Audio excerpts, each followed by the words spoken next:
First off, I want to make sure everybody shares this video, spread the word, because what this video is actually for is a new web page that we have called election.org, and it's DOTORG.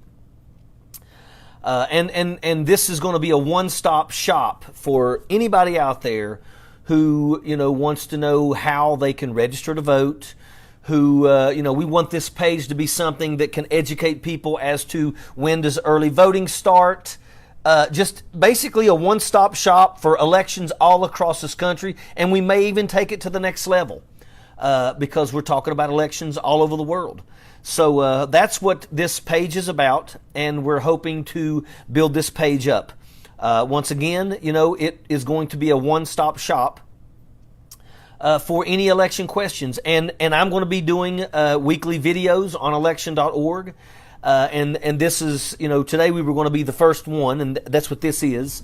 And we're going to upload it on election.org. I have to figure out how my camera on my computer can actually run it so I can actually do it from my computer. But the first topic that we wanted to talk about is the United States Postal Service. A lot of people may not realize, but our Constitution states that we will have the United States Postal Service. And, lately we have seen President Trump attack the Postal Service. He has basically griped that Amazon is not paying enough for their shipping. They should have higher shipping fees. And here's what you have to be careful, because, here we're talking about elections, and, one of the things that this coronavirus has brought to light is that, maybe we need a voting system that can allow people to stay at home and not risk going out when you have a global pandemic, and give them the ability to still be able to cast their vote. Now, everybody needs to know that we've been doing this in the military for decades. It's not an issue. If soldiers can do it, then why can't citizens do it too? But, you can tell that Donald Trump is not happy about giving people the capability to vote by mail. And I will tell you that you're going to find members of the GOP supporting Donald Trump in this thought that it can't be done. But the reason for that, ladies and gentlemen, is you have to understand that if you can vote by mail, they cannot suppress the vote. Think about that. It's amazing how we've recently saw in Kentucky, and remember, ladies and gentlemen, this is a big deal. And we got a big race coming up here in Kentucky where, Mitch McConnell is trying to hold on to power. And in the primary election, what happened? They shut down polling stations and made everybody have to go to one polling station, which at like 6 o'clock they tried to close. And the people were banging on the windows and saying, no, no, no, no. They waited for hours to vote, and they had to basically go to the courts and get the courts to tell the polls to remain open for another 3 hours so these people could cast their votes. That's suppressing the vote.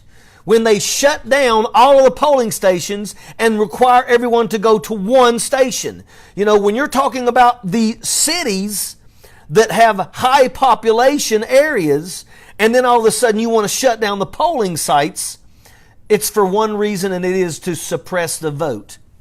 So, I've got some notes here, but it's funny how Donald Trump absolutely is agitated with the Postal Service, but now has taken this opportunity to put Louis DeJoy, which is one of Donald Trump's big Republican donors, in charge of the Postal Service. So, you got to understand that this could literally be in front of our eyes where, they do everything in their power to stop allowing people the capability, or even giving us the ability to set up the capability to be able to vote by mail. Once again, if I can vote in Iraq and Afghanistan and my vote counts, then why can't somebody in Harlan County, Kentucky vote by mail? Especially when we're talking about during a global pandemic. And guys, we already know that this virus is not going anywhere. We know that because we've got selfish people out there that refuse to wear a mask. You've got churches having major events because the pastors want those tithes more than they care about their flock getting sick. And this is what we have, ladies and gentlemen. We have a global pandemic, and we know that it's going to get worse before it gets better. So by the time November gets here, we could be seriously losing thousands of people a day. Is that the time to run out and get in line? Is that the time to have all the polling stations shut down so everybody has to go to one and beat on the windows when we're in the middle of a global pandemic? And I say absolutely not. It is important that we absolutely have this capability. And then if we can establish this capability, then why not let it go ahead and be used in every single race? Imagine what would happen when voting becomes absolutely one of the easiest things that you can do. We have a problem with low voter turnout. We already know that. It's a shame how lazy people are. And half these people that scream and bitch about everything, they're the ones that are too lazy to get off their ass and go vote. But, I got some notes here, and I want to kind of go down on these notes and just kind of read a little bit here. The United States Postal Service, it makes its money from selling stamps. So let me just tell you, anytime I hear that, I run to the post office and buy a couple books of stamps. Everybody uses stamps. How about, everybody go and buy yourself 2 books of stamps, 20 some bucks, and you have them when you pay your bills every month. Because even if you pay most of your bills online now, there's always still a few bills that you have to pay via put a check in an envelope and send it off. But when you do that, you are actually stepping up to the plate and you're supporting those men and women out there that are delivering our mail. We don't want this system to disappear. And right now, sadly, the Postal Service is under attack, and I believe it's under attack specifically because they know, the powers that be know, that we can, in fact, establish a voting system through the mail, and that scares them to death. Because once again, remember, ladies and gentlemen, if they cannot suppress the vote, they know that their asses are about to be put out of office. And it is what it is, ladies and gentlemen. It is what it is. So the struggle financially, because federal law enacted in 2006 requires the Postal Service, which receives no taxpayer subsidies, to pre-fund its retiree health benefits up to the year 2056. So they have to fund that. And that's another reason why. Go buy you a couple books of stamps. You could, honestly, if you think about gifts, books of stamps. Who does not use stamps? If somebody sent me a book of stamps in an envelope as a gift, I would be grateful for them. Because once again, you're helping the Postal Service, men and women out there that get up every day, hail, sleet, rain, or snow, nothing stops the post office when they're on the go. You're helping them. And number 2, I use stamps every single month when me and my wife sit down and we pay our bills. So, that's awesome. It's a wonderful thing to do. So yeah, start giving stamps as gifts. I can assure you it will be appreciated by everyone out there. That's a fact. This is a $5 billion per year cost. This is what they have to come up with, $5 billion per year. It is a requirement no other entity, public or private, must make. Without the obligation, the United States Postal Service would, without that obligation, they would turn a profit. So, they got to work their butts off because of a law that was enacted in 2006. The law states the Postal Service must pre-fund 75 years worth of retiree health benefits in the span of 10 years. This is a cost of $120 billion. Although these funds are intended to be set aside for future post office retirees, the funds are diverted to pay for other expenses accrued by our federal government. Think about that. It's no different than what they always do with Social Security. They're always trying to figure out how they can reach in and steal Social Security. Social Security is not a handout to anybody. Every single body that works pays into Social Security. And you've got people like Mitch McConnell and Donald Trump and them that want to do nothing but get away, to absolutely do away with Social Security.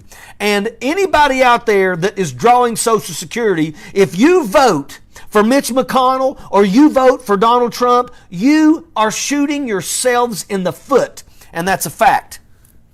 So think about that. When the post office is actually putting up the money for their retirees, our government always figures out how they can reach in there and attack that money and use it for other means. And then look the Postal Service right in the face and say, you're out of money. You need to make more money. I mean, to me, whoever come up with that plan in 2006 obviously had no love towards the men and women that get up every day and deliver our mail. And I will tell you that for me, one of my favorite people on the planet has been delivering the mail ever since he come back from Desert Storm. And I will tell you that this guy walks and he delivers that mail, and he's finally got a post office that he works. But for literally 2 decades, walked the beat and delivered the mail with some serious medical issues. And Rob, you know what I'm talking about, brother. If it sounds like the post office gets completely screwed over, you are not the only one who feels that way. And it seems that Trump, the grandmaster of screwing over anything and everything, is chomping at the bit to get his hands on the Postal Service, especially when you have high-stakes election during the middle of a global pandemic. Ladies and gentlemen, that's where we're at. That is exactly where we are at here today. And that's what this is about. This is about making sure that we do not set up a program so people can vote by mail. And it's scary when you think about somebody trying to do away with the entire Postal Service because of just that. I got some stuff here written down. This is from an article. Suddenly, the terrorizer-in-chief is flustered about mail-in ballots. His friends at his favorite news channel scoff at states who allow people to use mail-in ballots. His pundits spin fictional tales about how voting by mail leaves the election open to fraud. Let me tell you something. Shutting polling stations down is pure fraud, and that's exactly what it is. That's called suppressing the vote. The fear they have of allowing every American to vote is baffling as well as infuriating. This was an article that has me in it. Ojeda provided a solid basis for why the United States Postal Service should be utilized during the 2020 election. Once again, like I said, if we can do it in the military, there's no reason why we can't do it back here on American soil. The United States military has around 1.2 million active duty soldiers, and during every election, many of them will cast their votes via the United States Postal Service. If we can successfully support 1.2 million men and women of the armed forces and assure their voices are heard while they are fighting for their country, there is no excuse why we cannot do that for people across this country during a pandemic. The fight against the United States Postal Service, initiated by Donald Trump, clearly shows an ulterior motive as to why there is so much opposition to the notion of voting by mail. I believe wholeheartedly that this attack on the United States Postal Service is absolutely taking place because they know that if they don't suppress the vote, there is a great chance they will lose power and never regain it again.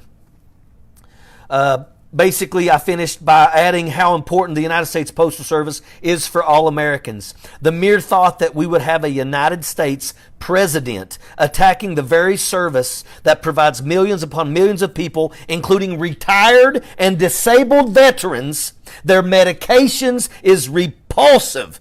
It is absolutely unacceptable. Unacceptable. So, what can I say? What can I say? The fact that we have a president who is attacking an organization that employs nearly 500,000 people shows that we have a severe problem with leadership in this country. Imagine attacking an entity that employs 500,000 people. He's always talking about the job numbers. And yet right here, he's wanting to shoot every single man and woman that works for the Postal Service right in the foot. I mean, give me a friggin' break. History of the Postal Service. The USPS traces its roots to 1775 during the Second Continental Congress, when Benjamin Franklin was appointed the first Postmaster General. Did you know that? Didn't know that. The Post Office Department was created in 1792 with the passage of the Postal Service Act.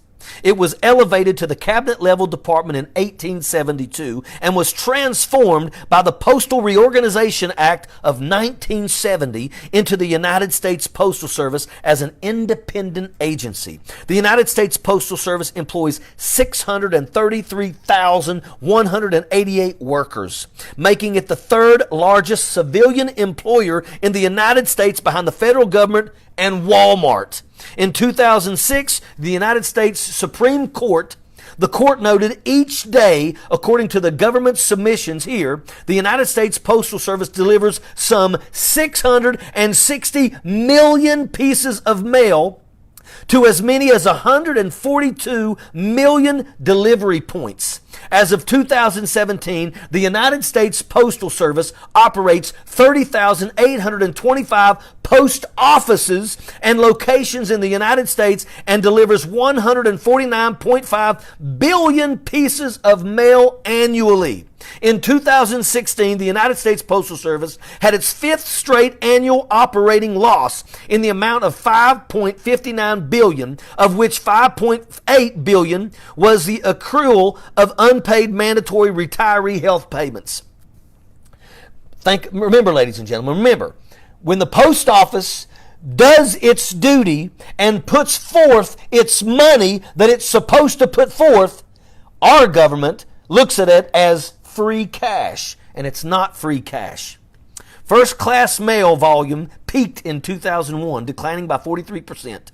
And as of 2017, due to the increasing use of email and the World Wide Web for correspondence and business transactions. We understand that. Mail is the computer. It's easier to do things. It's easier to communicate. But people, there are still many out there that use the mail to pay their bills. There's many people out there that still write letters back and forth.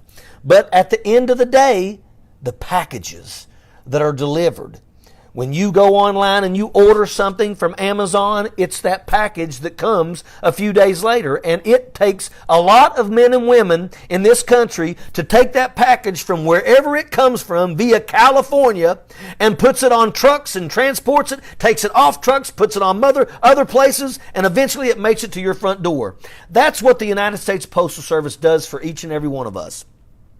And the truth is that each and every one of us should be standing side by side with working class citizens, because that's what the United States Postal Service is full of. Working class citizens that get up every day, go to work, do their jobs to pay their bills, to pay their taxes, to put food on their table for their family. And anytime we have anybody that is in political office attacking an organization like that, you better know that there's a subliminal reason behind it. And that's exactly what it is, ladies and gentlemen. We are facing a global pandemic. We're not facing it. We're in the middle of a global pandemic. And we got an election, a presidential election, in just a few short months away.